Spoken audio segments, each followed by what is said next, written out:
Vintage Lawn and Landscape, and today we're talking about starting your own vegetable garden. A lot of you don't have a lot of space in your backyard to have a full garden. A Veg Trug here is a really great alternative to it. We have small and medium sizes. The medium is about double this length. They're really lightweight. They have a nice liner here that keeps all of your soil in it.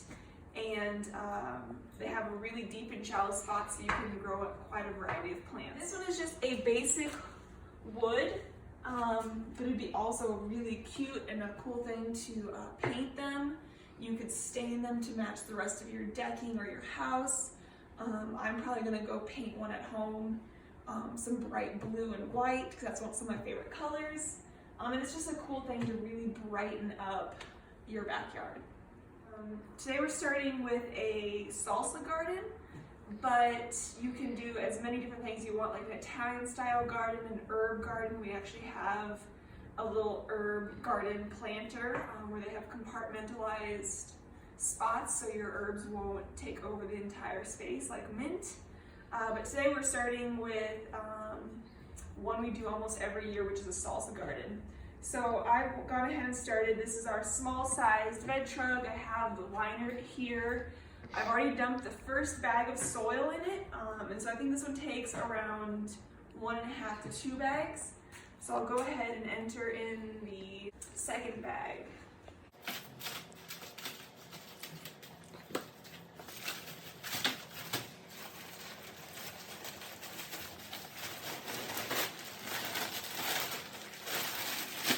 This one we've had for a while, so you can see a lot of the soil has been really compressed. It's really, really dry. So I like to go in through it and break up a lot of pieces and just make sure it's nice and well mixed. You don't want to fill this all the way to the top. Actually, right where it kind of bends in here is a really good stopping point. It just keeps a lot of soil when you water it so it doesn't flow out. And let me see here. Yeah, I'm gonna need a little more.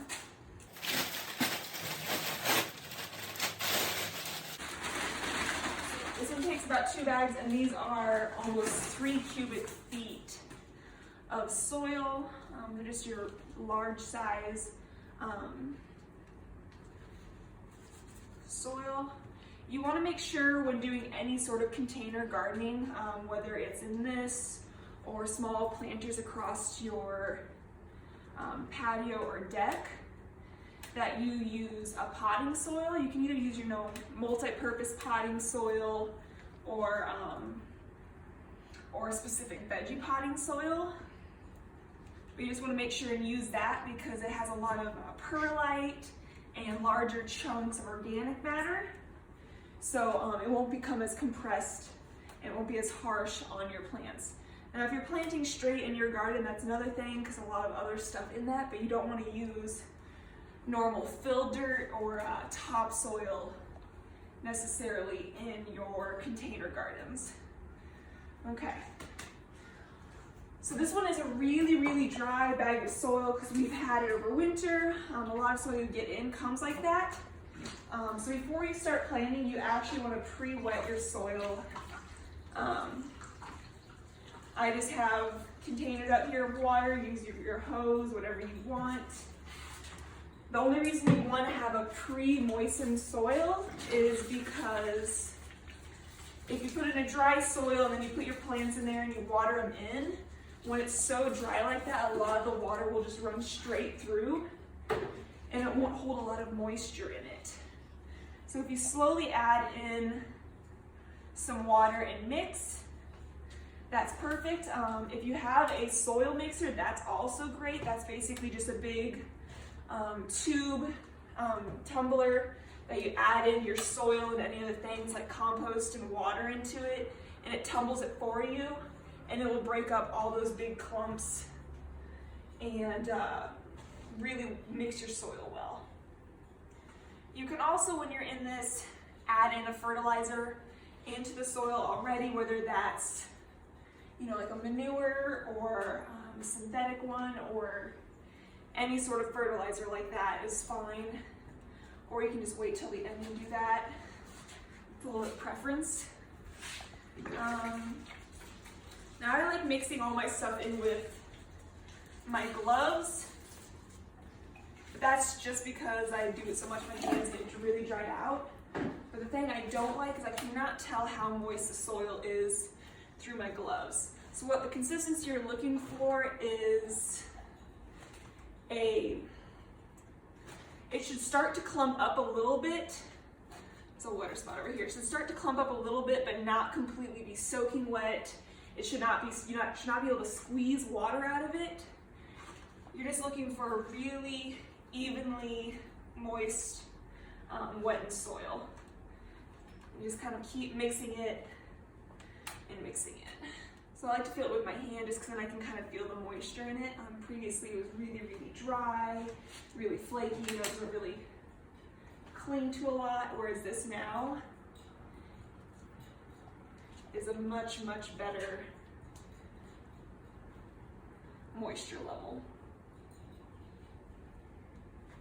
Okay, now I'm gonna go ahead and kind of flatten everything out, just so we have a nice starting base.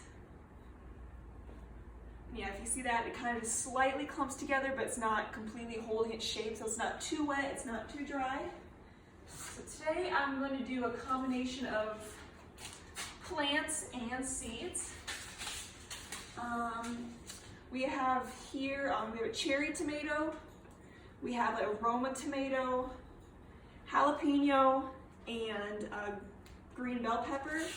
And then I'm also going to put in a few cilantro seeds or coriander and a few onions. These are actually green scallions, but I kind of like a really fresh salsa, so I like to put a little bit fresher onions and not your normal big onions.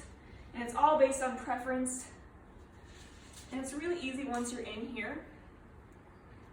Now the cherry tomato is going to get quite large, so we want to make sure we have enough room for him. And then the other tomato we can space across from him. We'll do our peppers right here, and then I'll have my seeds out here.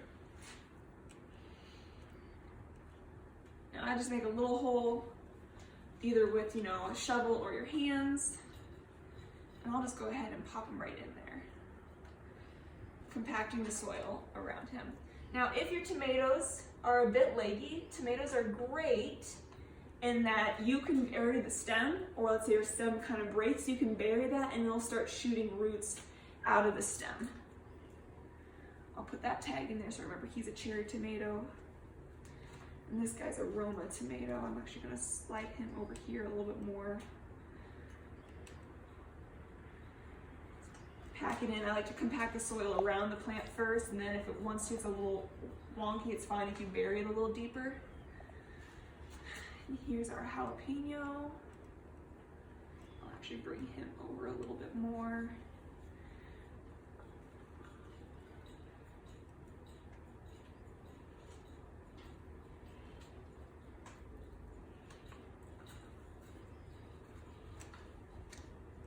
And here's our green pepper. I like to stagger mine sometimes just because I feel like it gives the plant a little bit more room to go. Now with these other plants that aren't tomatoes, I wouldn't necessarily bury the stems. It can cause a lot of other issues later on. But since they're annuals, it's not as much of a big deal you have to worry about. Whereas if it was a perennial or a shrub, you definitely do not want to over plant them. Now for these seeds over here, I'm going to put some cilantro in this corner. A little cilantro I think goes a long way. And I'll just kind of have the soil over here, make a few couple holes, like little divots.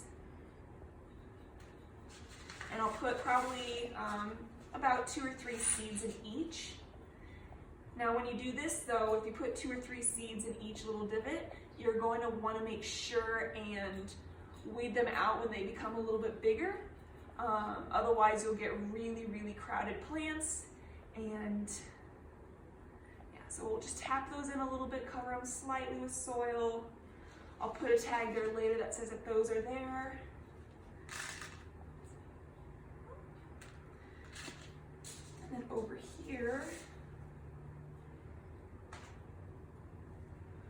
go ahead.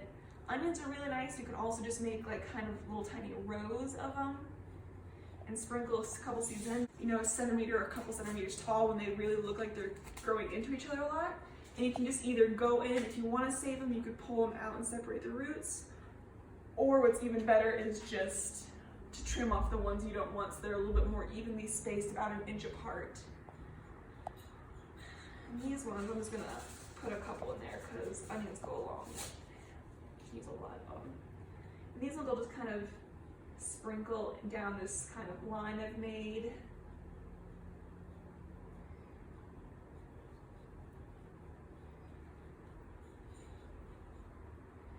And then I'll just slightly pack them in. And again, I'll label these later and put a big tag on them. Now, the most important part, obviously, is watering everything in. And I'll come in later with our hose and water it all in. But for now, we have this.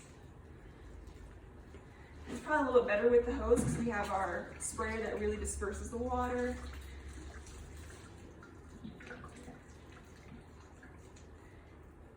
And there is your basic garden. It's a great idea to do some gardening now because you know a lot of produce is kind of hard to come by in the store, so this is a great way of supplementing that produce.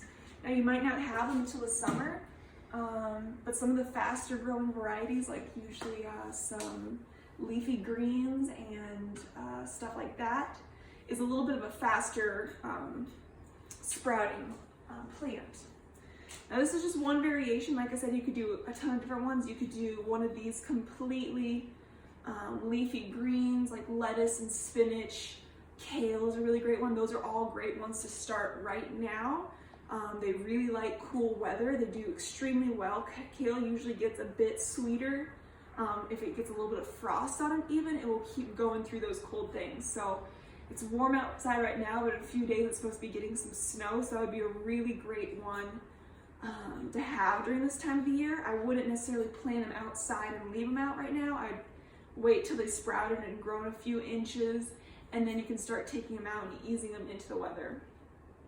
Now this one, because we have the space, we'll most likely be keeping it inside, especially during this weekend when it's supposed to be cold.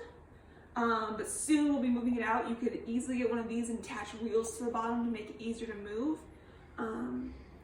But another way to extend your growing season, especially here, is to have a greenhouse. So this is a basic one. It's a basic frame that sits here in your Veg Trug. And then it actually has a complete cover that splits right over it. It lets in a lot of really great natural light to help your things grow well. It's quite thick, so it should protect them from hail damage, which we do get here. And it really keeps a little bit more of a consistent temperature throughout the season since it fluctuates so much. Now once it starts getting, you know, around 70 or above, you probably want to start cracking this open, the zipper on it, so you can let in more air because you don't want to cook your plants. And then also another important thing is to fertilize. They're going to grow great as they are, but a really important thing is to fertilize, fertilize, fertilize, whether that's a Miracle Grow or a slow release fertilizer like an Osmocote, which is a pelleted one that you can sprinkle in with the soil or sprinkle on top. Now certain plants don't necessarily like a lot of fertilizer, but most seed packages or plants, you can either look up on them or on the internet to see what they do, but all of these love fertilizer. So I'll probably sprinkle a little bit of Osmocote, which is a slow release, and then every couple of times from watering, we'll also put in almost a Miracle Grow kind of thing, just a little bit throughout the season to really kick up their growing.